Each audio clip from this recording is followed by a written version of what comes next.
Racing is hard. You can always tell the people who have been around the track a few times. They have a healthy respect for the difficulty of the simple things and a cautious skepticism about the complex things. Auto racing is chaotic. Murphy's Law lives under the carbon fiber skin. When you finally get everything to work the way it's supposed to, you do not touch it.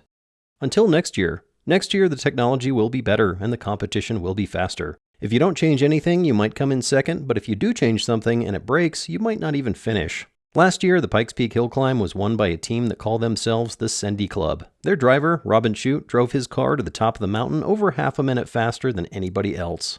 But this year is the 100th running, and the competition is steep. There are legendary drivers and some amazingly fast cars. And so the Sendy Club made some changes, improved their car, made it faster, and everything went smoothly.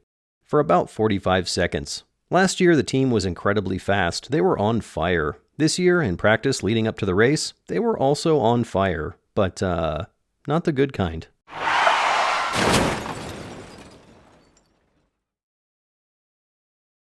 If you've spent any time watching my channel, you know that I love auto racing with a variety of unique cars, especially ones made by people in their garage.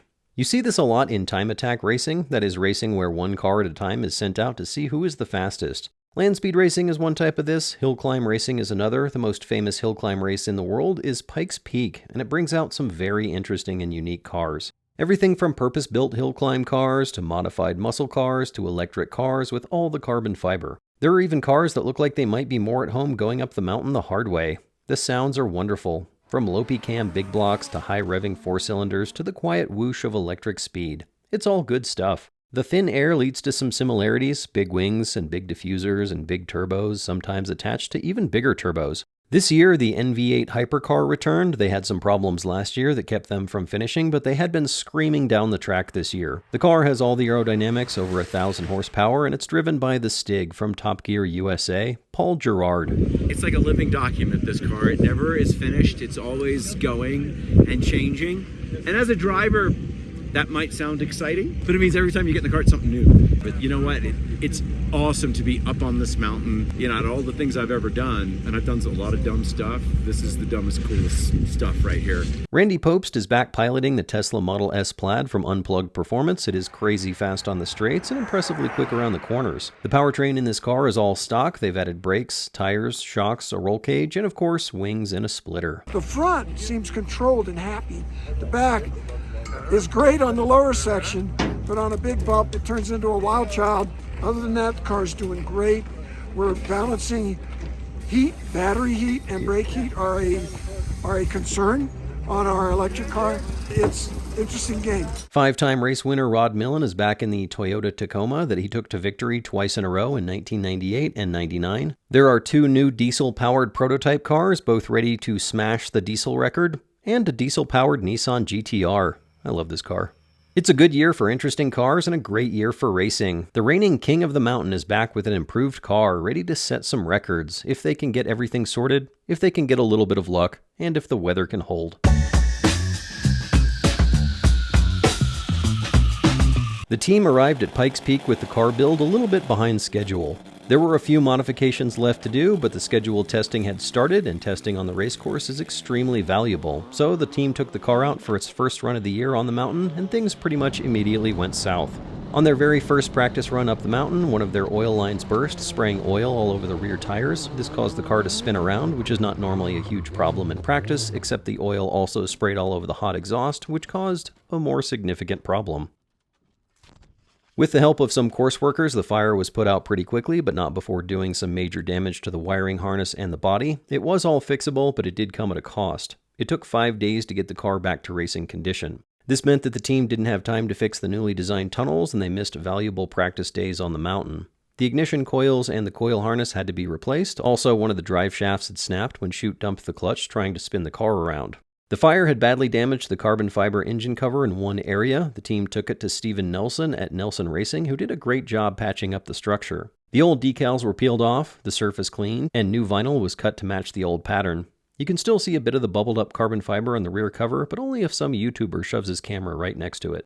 When they did get the car running, they had oil pressure problems. The low pressure light was flickering on and off, and the oil spray from the previous week had soaked the carbon fiber in oil. This meant that there was a near constant drip of oil coming from the engine bay, making it difficult to determine if there was another leak somewhere. The data log showed oil pressure spiking on and off, indicating a problem with the oil pressure sensor. On top of that, the engine was cutting out at random, and nobody knew why. The next day, a look at the data showed there might be a problem with the crankshaft position sensor. This and the oil pressure sensor are tucked in at the front of the engine, difficult to get to, and likely both damaged in the fire. Testing on the mountain starts early, 5 a.m. This means that everyone needs to be on the mountain, unloaded and ready by 5, so alarm clocks are set for 3 a.m. Sunrise is a beautiful time to be on the mountain, and these are the only 2 weeks you can watch the sun come up from Pikes Peak. The calm morning air is a delightful juxtaposition with the chaos of racing engines and frenzied race preparation. It's a great time to be on the mountain, unless of course you have spent a week staying up late fixing cars and waking up at 3 a.m. just to have more problems to diagnose and fix. The team members were running low on sleep, low on focus, energy, and enthusiasm. It's been a challenging month for us. First day on the mountain we had a large fire, and that was compounded by the fact our fire extinguisher didn't set off once we pushed it to put the fire out. So we had some damage there that we've been, had to go and repair, and that sort of really put us on the back foot for the rest of the month. We've had a lot of little issues this year, things like sensors not quite working right. And because we have a very competitive car, we always err on the side of caution as to not break something. So we ended up having, I think, 4 out of 9 days were successful runs on the mountain. So actually more often than not we had issues and we had to stop for the day. So it's been a tough month, actually more tough than usual. They seem to have gotten the car running just in time for qualifying the next day. The first qualifying run started off great, but the intercooler tube blew off partway through. This engine is designed for a lot of boost pressure, and when that goes away, the horsepower drops from about 600 to about 100. The time was not great, but since the car is so lightweight, this time would have still been good for qualifying in the middle of the pack. With the intercooler tube fixed, Robin went out for another run, and Tokyo drifted his way into a spin. He could have maybe spun the car back around by breaking the back tires loose, but after the broken drive shaft, he opted for a slow Austin Powers turnaround. But the car was fast, so fast that even with the turnaround, he still would have qualified near the top of the pack.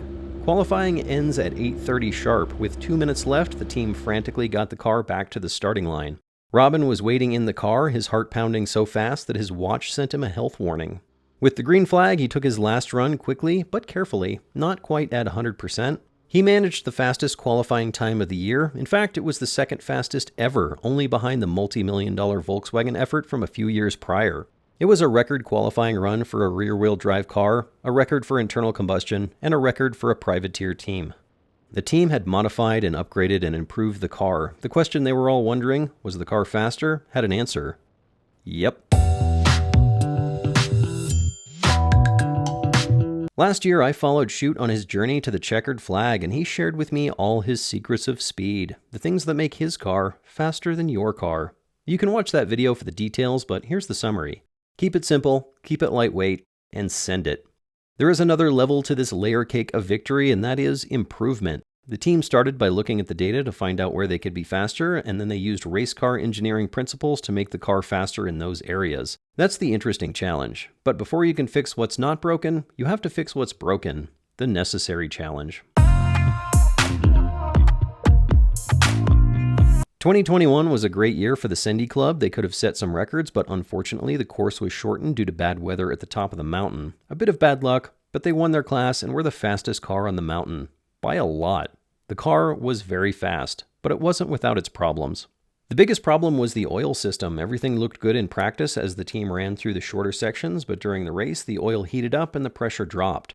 The car is powered by a Honda K20 with VTEC. The VTEC shifts into a different camshaft profile as the engine winds up. It does this with oil pressure, and when you don't have oil pressure, you don't have VTEC. This causes less air to be sucked into the engine, but the ECU doesn't know that, so it's still dumping a bunch of gas into the cylinders, so now it has less air and too much fuel. The problem was caused by having a little too much oil flow in parts of the system. An easy fix, they just restricted oil flow in those places and the pressure came back up.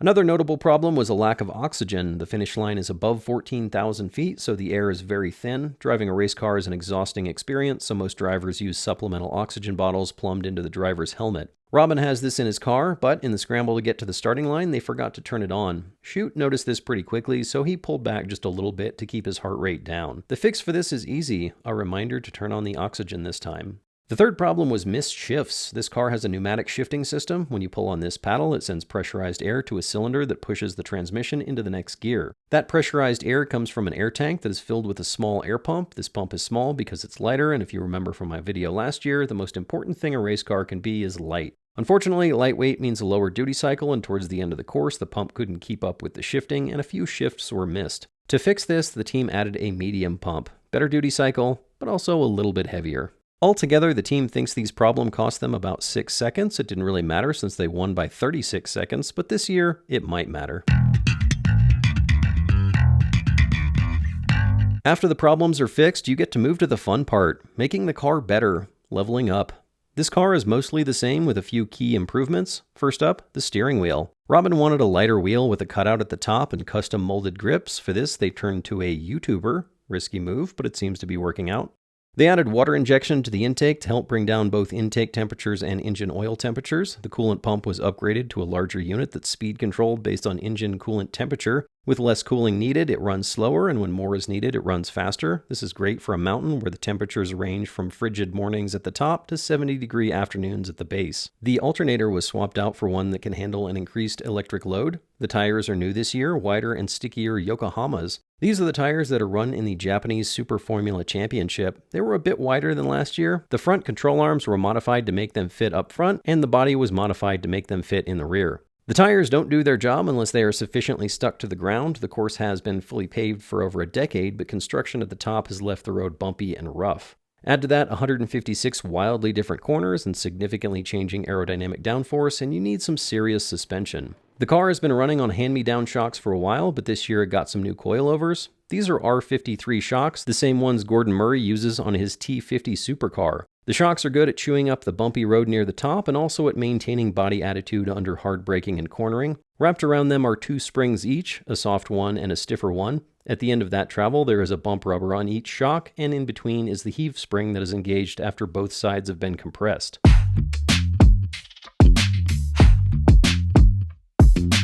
One of the biggest changes was aerodynamics. On most of these cars, there are 3 devices that exist to create downforce: the front wing, the rear wing, and the under tray.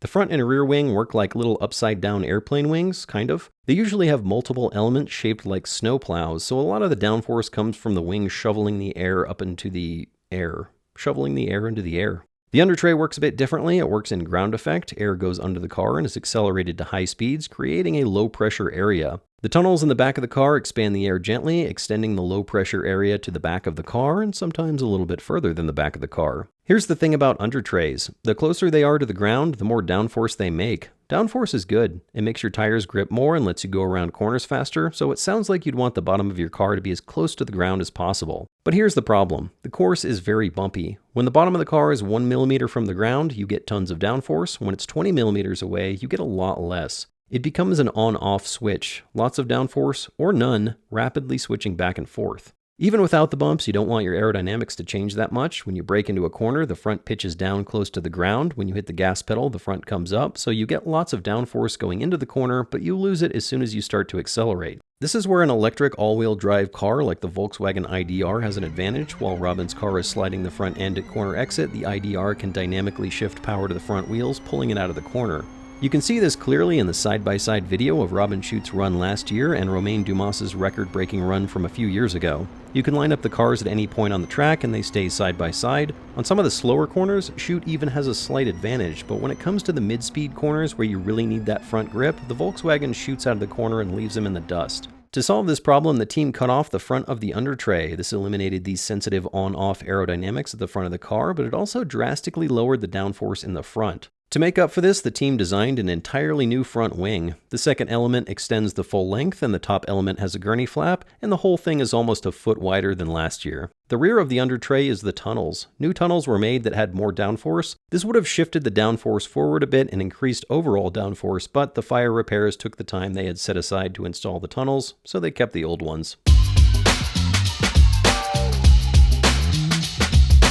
With a great qualifying run, the Sendy Club had 2 more practice days to get Robin familiar with the new Yokohamas and the other improvements. The first run on the first day seemed to have some engine problems. The team pulled off the engine cover to find that the turbocharger wastegate actuator had come disconnected from the wastegate. The linkage had broken. A new linkage was quickly pieced together with some spare parts, and the car went out again for another run, and everything went smoothly, this time for about 20 feet. The engine wasn't revving correctly. They pulled it back into the pits and checked the tune, checked the wastegate linkage, checked everything. It all seemed fine. It was 8:27 and practice was ending in 3 minutes, so they sent the car back out for another run, with no luck.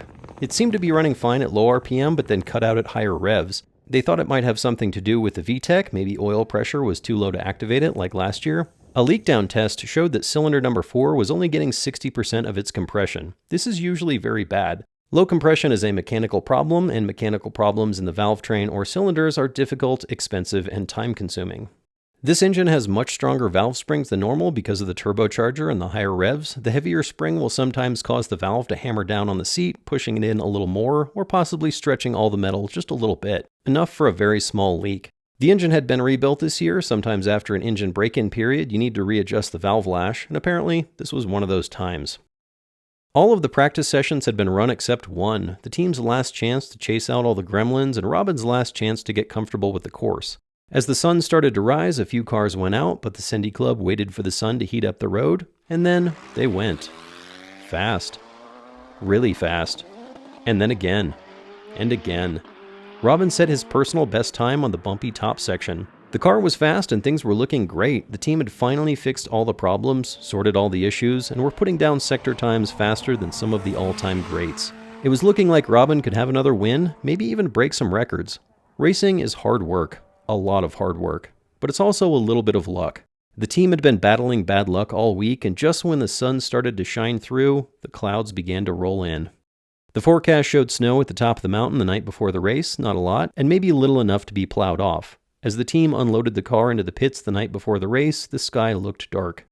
And then it got worse. And then it got worse. As we drove home for the evening, it was looking like it might be another shortened course.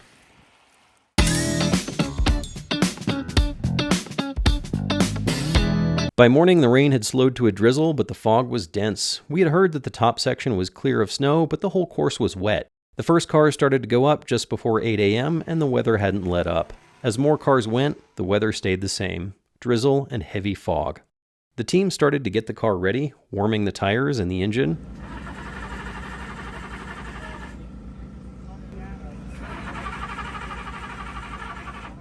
Except, maybe not. There we go. Robin got suited up and in the car, going over the 156 corners in his head. With the heavy fog, some of the corners would be totally blind. This was going to be heavy braking into a wall of fog at 150 miles per hour, hoping you don't overshoot a corner you can't see. And then it was time.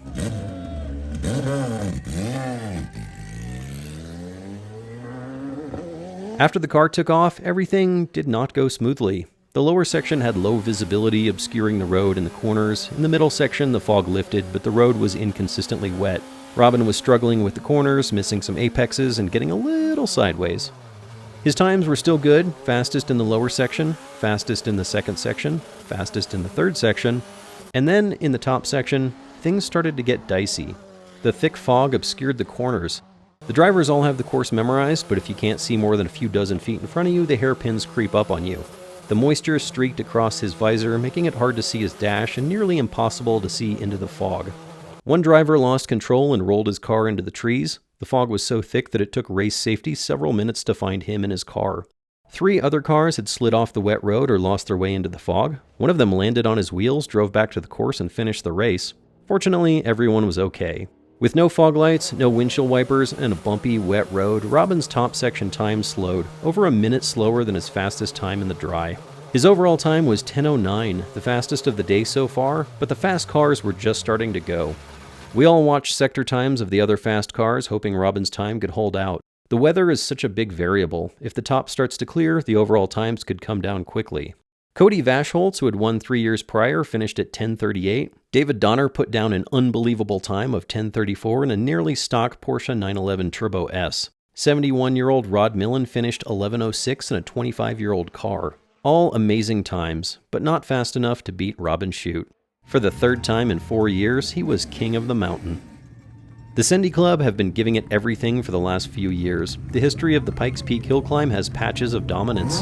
Glenn Schultz beginning in the late 1920s, Louis Unser in the 30s, Bobby Unser in the 50s and 60s, Rod Millen in the 90s, and Nobuhiro Tajima in the 2000s.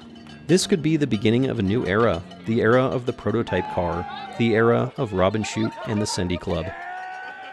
As the cars paraded down the mountain, the team sprayed champagne, celebrated their win, and everything finally went smoothly.